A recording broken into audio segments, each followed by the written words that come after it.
ಚೆನ್ನಾಗಲಿ IAS ಆಗಲಿ KS ಆಗಲಿ IPS ಆಗಲಿ ಸಬ್ ಇನ್ಸ್ಪೆಕ್ಟರ್ ಆಗಲಿ ಏನೋ ಒಂದು ಕಲಿಸಿ ಕೊಟ್ಟು ತಮ್ಮ ಮಕ್ಕಳಿಗೆಲ್ಲ ಕಲಿಸೋದು, ಎಲ್ಲ ತಂದೆ ತಾಯಿ ಅದಕ್ಕೆಲ್ಲ ಕಲಿಸೋದು. ನಾನು ಓದೋಕ್ಕೆ ಸಾಧ್ಯ ಆಗಿಲ್ಲ.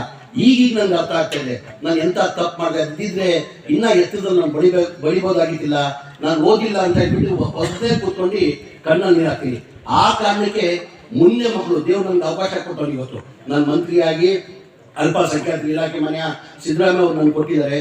ಹಂಗಾಗಿ ನನಗೇನಂದ್ರೆ ನನ್ನ ಮಕ್ಕಳು, ನಾನು ಏನು ನೋವು ಅನುಭವಿಸ್ತಾ ಇದ್ದೀನಿ, ನನ್ನ ಮಕ್ಕಳು ನೋವು ಅನುಭವಿಸ್ಬಾರ್ದು. ದಯಮಾಡಿ ನಿಮ್ಮಲ್ಲಿ ವಿದ್ಯಾರ್ಥಿ ಮಕ್ಕಳಲ್ಲಿ ಕೈ ಜೋಡಿಸಿ ಮನವಿ ಮಾಡ್ಕೊಳ್ಳೋದು.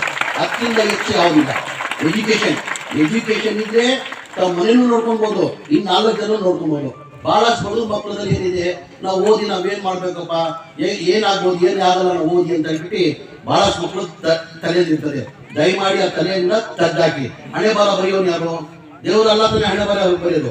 ನಾವು ಮನುಷ್ಯರಂತೂ ಬರೆಯಕ್ಕೆ ಸಾಧ್ಯ ಆಗಲ್ಲ, ದೇವರೇ ಹಣೆ ಬಾರ ಬರೆಯೋದು.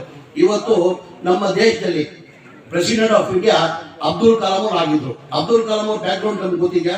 ಅವ್ರು ಎಷ್ಟು ಬಡತನದಿಂದ ಬಂದಿದ್ರು, ಹೇಗೆ ಬಂದಿದ್ರು ಅಂತ ತಮಗೆಲ್ಲ ನೋಡಿ, ಪುಸ್ತಕ ನೋಡಿ ತಮ್ಗೆ ಗೊತ್ತಾಗ್ತದೆ. ಬಹಳ ಬಡತನ ಬಂದಿರೋದು. ವರ್ಷಕ್ಕೆ ಒಂದೇ ಜೊತೆ ಅಂತ ಬಟ್ಟೆ, 3 ಟೈಮ್ ಊಟದಲ್ಲಿ 2 ಟೈಮ್ ಊಟ ತಿನ್ನೋರು, 3 ಟೈಮಲ್ಲಿ 2 ಟೈಮ್ ಊಟ ತಿನ್ನೋರು.